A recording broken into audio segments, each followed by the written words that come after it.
Welcome back to Havana Media. My name is Boniface Awino, and as usual, I'm going to be your host for today. Now, there are two things that I want to talk about here. This thing, I think, is really disturbing a lot of people. People are asking themselves that what is really going on? Like, we don't understand the difference between the proposals that are being given. And I even heard yesterday William Samoei Ruto talking about it. So that is why I've decided at least to clarify so that everybody can understand what is going on with the proposals of 7 years term, 4 years term limit of a president. We will oppose any move to change the constitution. I will be at the front to say no to any change of the constitution, to change term limit, to change things that benefit individuals. Here, that is unnecessary, that is uncalled for, and it is an exercise in futility because it will not happen under my watch. Initially, we know very well that a president of the Republic of Kenya goes for 5 years. 5 years serving as the president, that is for the first term. And the second term, maybe if re-elected again, he serves another 5 years. That is a 10 years term limit for a president. So after the 10 years after the president have served in Kenya for 10 years, he cannot vie again for the presidency or any other position in the country, because we know very well that we know very well that presidency is the senior most position in the country, in any country. So a president again coming to vie for maybe a member of parliament is like shame. And looking at it, since independence, there is no president who have served for only one term, for only 5 years. It has been I've never seen. Let us take a look at President Jomo Kenyatta, the first president, and then we go to Moi. Moi served for 24 years, and then we go to Kibaki. Kibaki also served, and then we also go to Uhuru Kenyatta. Uhuru Kenyatta served for 2 terms, that is 10 years. And right now we are in the one and the only Dr. William Samoei Ruto, whom people are saying that is going to serve for less than for one term. Is a one-term president, but I don't know about that. Now let me talk about this issue of a one term or 2 terms, or maybe the 7 years or 4 years. Let me start with the 7 years. The 7 years proposal that was given, the 7 years proposal that was given, or that is being driven right now. 7 years term limit that was proposed by the senator, that is Senator Samson Cherengei, who said that instead of a president serving for 5 years, and then 5 years, another 5 years, why can this thing be reduced, or maybe at the term limit of a president be increased by 2 years, such that a president only goes for 1 term? So instead of a president going for the re-election, a president a constitution is changed so that a president goes for only 7 years. 1 year, 2 years, 3 years, 4 years, 5 years, 6 years, 7 years. And then after the president have served for 7 years, he will not go for the re-election. And the argument was this.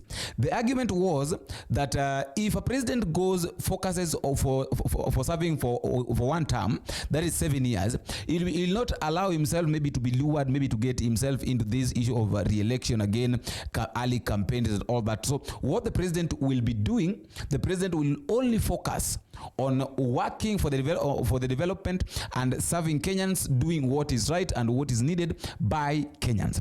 That is according to Cherengei.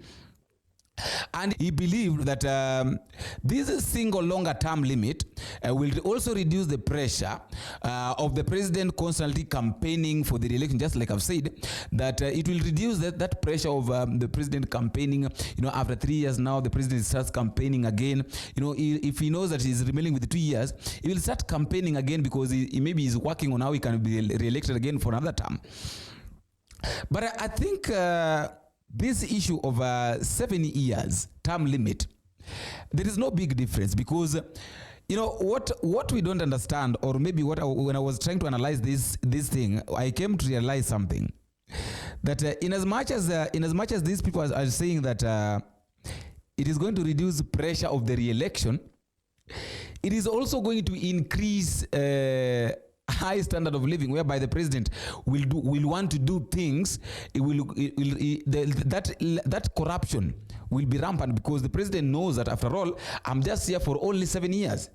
I'm only here for one term, so let me do my things with this one term. Let me do my things, and then I go, because I know, after all, if I go, I'll not come back. So I just wanted people to understand this scenario of this issue of 7 years term limit. The 7 years term limit is not that the president is coming to for one term, that is 7 years, another term 7 years. The one term 7 years is that if election is done today, that is, let's assume that we are in 2025. The election is done in 2025. And then we have got 2026, 2027, 2028, 2029, 2030, 2031, and then 2032. So after the 2032, if at all maybe it is President William Ruto who is serving, who have served for the 7 years, President William Ruto will not be allowed to go for the re-election again or to campaign for another term. So we'll be re-electing another person. That is how it is. And if it is somebody else, that person will only go for 7 years, not more than 7 years. Now, that was the first one. That was the first proposal of a 7 years term limit that was proposed by Senator Cherengei. And then we also have another proposal. Another proposal that was brought by a member of parliament, that is a Fafi member of parliament called Salah Yakub. Salah Yakub said that we can have, instead of having this issue of 5 years, after every 5 years we have got election, why can't we reduce it so that every term we reduce, every time, instead of 5 years, we have got 4 years of the president. So the first term is 4 years, another term is 4 years. Now, Fafi was taking us now to United States, because we know very well that in the United States, a president serves for only 4 years. So after 4 years, the president can go for the re-election again, or maybe if he feels like he doesn't want, he can retire, or he can pave way for another person. But one thing I know, because another argument is, he was trying to suggest that changing the current term to 5 years term limit will make it shorter, to 4 years will make it shorter for the president to serve for 4 years. It will make the president to do what he's supposed to do within 4 years, and focus on the development more than the campaigns. But I don't see any difference. Now let me ask this question. What is the difference between a president serving for 5 years, 2 terms, 5 years, that is 10 years, and a president serving 2 terms, 4 years, 4 years? A difference is only 1 year, and in which the last 1 year is normally used for campaign. That is it. So it is normally, the president normally works for only, let me say the president normally works for only 3 years. Looking at now, let us now try to look at now the current constitution that we have, which allows the president to serve for 5 years, the two terms limit, that is 5 years, 5 years.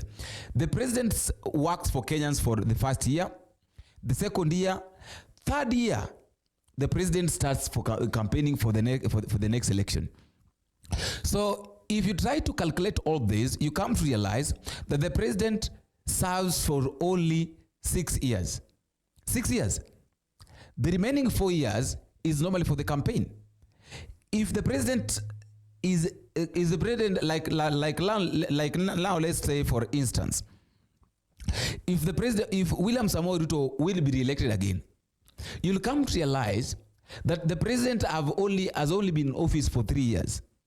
He has done nothing tangible, nothing that maybe he can say that now this is what I've done for the people of Kenya. What is it that the president has done that he can be proud of, that this is what I've done for the people of Kenya, and this one is what can make them re-elect me again if I want to be appointed again as the president? There's nothing. So, and then it's going to take another 2 years. Now we are approaching 2025. So coming 2025, we'll be having 2025 and 2026 will be now time for the campaign. So realize that there is not the president will not have the time, maybe will not have time to work for Kenyans. And then we come again to another term which maybe the president will now, William Ruto will now come to the office again. Now, his second term, what normally happens with the second term is a good president normally serves thoroughly first term, knowing very well that he is eyeing to vie for to be appointed again as to be re-elected again as the president for the second term. So what he normally does, what normally focuses on, is he focuses on his first term. First term is when now he works for the people. He wants to make people know that he can work for them, he can serve them well, so that when he comes back maybe to ask for their votes, they will give him. So that is what normally happens. As the president or as a member of parliament or as the governor, you serve people for the first term, and then now coming second term, now this one now is a reluctant moment where the president or the governor or anybody now starts working for himself, because he knows that I've been elected. Whether you make noise or not, I will not vie for the presidency again. So let me benefit myself. So I really don't know what I really didn't understand why William Ruto did not see this. Like, why can't I just work for these people of Kenya so that when I come again to ask for their vote, they will give me? But it is going to be very difficult for William Ruto, because everybody is saying that they cannot allow William Ruto to be the president again. They will not re-elect William Ruto to be in office again. So I really don't know what to think concerning those two there. The first term, the one term limit, which is going to for 7 years, or for the 2 term limit, which has been reduced to 4 years. Now they were only deducted. Now according to Salah Yakub has just reduced every term limit by one. So that is what is going on. That is what is happening. After all, guys, let me know what you think at the comment section. Even though I heard William Ruto saying that he's not interested in reducing or maybe going against the constitution. And in fact, he was saying that he's going to be in the forefront, that anybody that is trying to change the constitution to benefit himself is going to be against and is going to be at the forefront. But those are just lies. We know very well that there is nothing happens without a reason. Anything that happens, especially politically, any matter that is raised by any politician, especially those ones that are on William Ruto's side, William Ruto must have a hand in it. Let me know what you think at the comment section. But just a reminder, if you are new for the first time, don't forget to take a minute, click the subscribe button. You can also like, share, and comment, and tell me what you think and where you're watching this video from. Until we meet again in the next video, if it is possible, I've been your host, Boniface Awino. Bye-bye.